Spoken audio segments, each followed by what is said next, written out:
जय माता की सभी संगत को।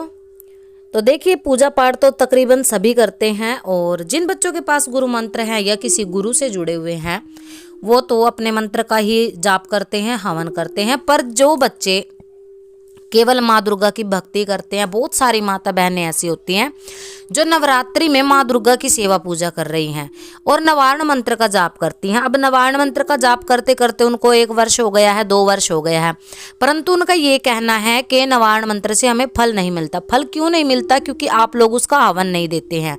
अब सवाल उठता है, जैसे बहुत सारे फ़ोन कॉल्स आते हैं कि हम बहुत साल से नवाण मंत्र कर रहे हैं पर हमें इसका फल नहीं मिल रहा है। तो देखो, अगर आप जाप करते हो ना किसी मंत्र का तो उसका आपको हवन देना भी अनिवार्य होता है। और जब आप हवन देते हो तो मंत्र के अंदर जो ऊर्जा होती है वो उसकी डबल हो जाती है और जो उसका देवता होता है ना, देवता तक भोग प्रसाद जब पहुँचता है, आपकी पुकार पहुँचती है तो वो देवता आपके ऊपर कृपा करता है।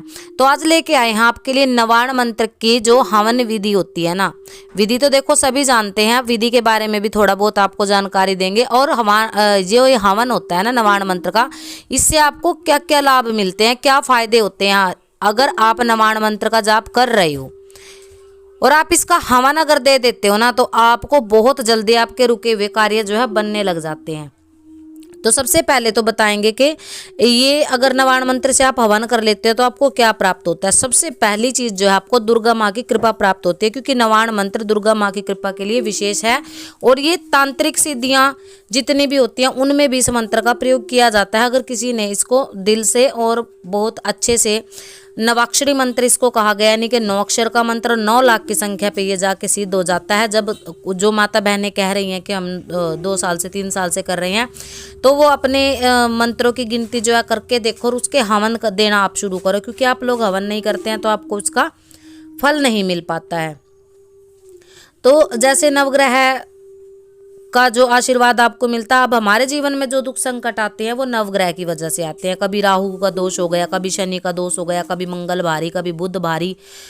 क्या होता है कि राहु केतु अगर रुष्ट हो जाते हैं तो हमारे जो आर्थिक स्थिति पे प्रभाव पड़ता है, ऐसा लोगों का कहना भी है, मानना भी। और वास्तव में नवग्रह जो होते हैं हमारे जीवन में दुख व कष्टों का कारण यही बनते हैं, और अगर इनको शांत कर लिया जाए ना तो सर्व सुख हम भोगते हैं। और नवारण मंत्र अगर आप जाप कर रहे हो बहुत समय से और इसका हवन आप करते हो ना, तो आपको नवग्रह से शांति मिलती है, आपके घर में सुख समृद्धि आती है, आध्यात्मिक उन्नति का विकास होता है, आपके घर में जो नकारात्मक ऊर्जा है वो कम होती चली जाती है धीरे धीरे, और सकारात्मक ऊर्जा का प्रवाह। क्योंकि देखिए, आप अगर हवन करते हैं ना, हवन तो वैसे ही आप वैज्ञानिक दृष्टि से भी अगर देखेंगे तो वातावरण की शुद्धि के लिए उत्तम माना गया है। और अगर इसमें नवारण मंत्र यानी कि इतने सारे देवताओं के नाम का जब आप हवन करते हैं ना, तो वैसे ही ऑटोमेटिकली आपके घर से जो नेगेटिविटी है वो खत्म होना शुरू हो जाती है। जिस बहन ने इसको लगातार 41 दिन में सिद्ध कर लिया है, 41 दिन में 9 लाख जप लिए हैं जिस भाई ने, वो अगर 41 दिन के बाद इसका हवन कर देता है तो 41 दिन के अंदर अंदर उसके घर से जो है बुरी शक्तियों का हमेशा के लिए विनाश हो जाता है और अच्छी शक्तियां उसके घर में वास करती हैं, जिससे उसके घर में जो है हर प्रकार से सुख सुविधा, सुख समृद्धि आने लग जाती है। तो अगर आप, जैसे दशहरा हो जाता है, दशहरे के हिसाब से देखा जाए तो अगर इसमें आप ओम सामने जोड़ देते हैं, जैसे नवाण मंत्र हो गया एम ह्रीम क्लीम चामुंडाय विचे, अगर आप इसके सामने ओम जोड़कर इसको दशाक्षर बना लेते हैं तो इसमें बहुत ही उत्तम प्रकार की एनर्जी जो है विकसित होती है। और इसके हवन करने से ओम अगर जोड़ दिया जाए, दशाक्षर इसको बना दिया जाए, तो आपके घर से कलह का जो वास था वो बिल्कुल मिट जाता है, दरिद्रता मिट जाती है। जिन लोगों के संकल्प पूरे नहीं होते, कार्य नहीं बनते, एक बार ये हवन जरूर करके देखें। और जो दुर्गा पूजा होती है ना, उसमें इसका विशेष महत्व, जो बहनें किसी गुरु का मंत्र नहीं कर रही, किसी शक्ति का मंत्र नहीं कर रही, वो इसका मंत्र करना शुरू करें और 90 दिन के समय में ये पूर्ण रूप से सिद्ध हो जाता है। अगर आप 108 माला इसकी डेली 108 मंत्र कर रहे हो ना, 90 दिन में ये सिद्ध होने की कगार पे रहता है। और इसका हवन आप प्रतिदिन कर लोगे तो बहुत ही बढ़िया रहेगा, नहीं तो आप साप्ताहिक कर सकते हो, मासिक कर सकते हो, 6 महीने में पर नवरात्रि भी कर सकते हो, ये आपके सामर्थ्य के ऊपर निर्भर रहता है। तो जो नवारण मंत्र है, इसके कारण से आपके घर में जितने भी भूत है, प्रेत हैं, किया है, कराया है, कोई भी नेगेटिविटी आपके सिर पे चढ़ गई है, आपकी शक्तियां आपका साथ नहीं दे रही हैं, तो आपको इस मंत्र से हवन करना शुरू करना चाहिए। माना जाता है कि जो हवन का जो धुआं होता है ना, उससे क्या होता है कि जो भूत प्रेत भी होते हैं, जिनको भोजन ग्रहण करने के लिए मुंह नहीं, केवल नासिका इनकी होती है, और ये होम जो होती है उससे तृप्त होते हैं।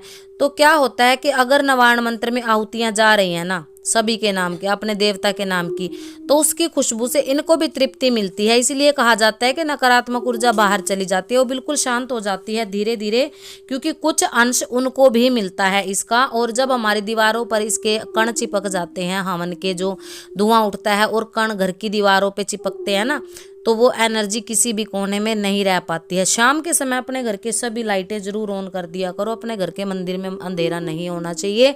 शाम के समय अगर मुख्य द्वार पे भी आप दीपक लगा देते हो तो बहुत ही बढ़िया रहता है।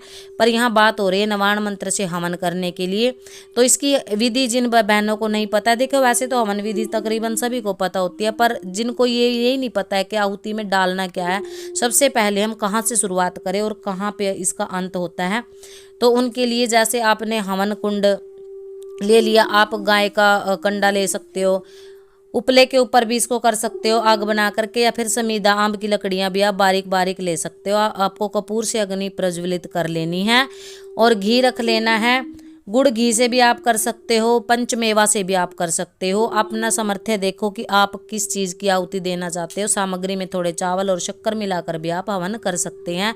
सबसे पहले आपको अग्निदेव के नाम की आहुति देनी है। ओम अग्निदेवाय नमः, ओम गणपति देवाय नमः। गौरी माता की देनी है, नवग्रह की देनी है, दुर्गा माँ की, महाकाली की, हनुमान जी की, भैरव जी की, अपने कुल देवता के नाम की। ओम कुल देवताय नमः, ओम महाकाली नमः, ओम हनुमते नमः स्वाहा। स्वाहा जरूर लगाना है आपको। ये आहुतियाँ आप डालते जाएं, अपने कुल देवता की दें। 3 आहुति आपको घी से अपने पितरों के नाम की भी देनी है। सर्व पित्र नमः स्वधा, पितरों के बारे में आपको स्वधा बोल के आहुति देनी है। ब्रह्मा विष्णु महेश त्रि देवता के नाम की भी आप जरूर आहुति डालें। ओम ब्रह्म मुरारी त्रिपुरांतकारी भानु शशि भूमि सुतो बुद्धश्च गुरुश्च शुक्र शनि राहु केतव सर्वे ग्रह शांति करा भवंतु स्वाहा। ये मंत्र डाल करके आप सभी ग्रहों को शांत कर सकते हैं। जिन लोगों को नहीं पता है वो नोट आउट कर ले। भोग आपको जरूर लगाना है मीठे में, चाहे आप बतासे का भोग लगाएं रोजाना में, चाहे आप हलवा बना के लगाएं।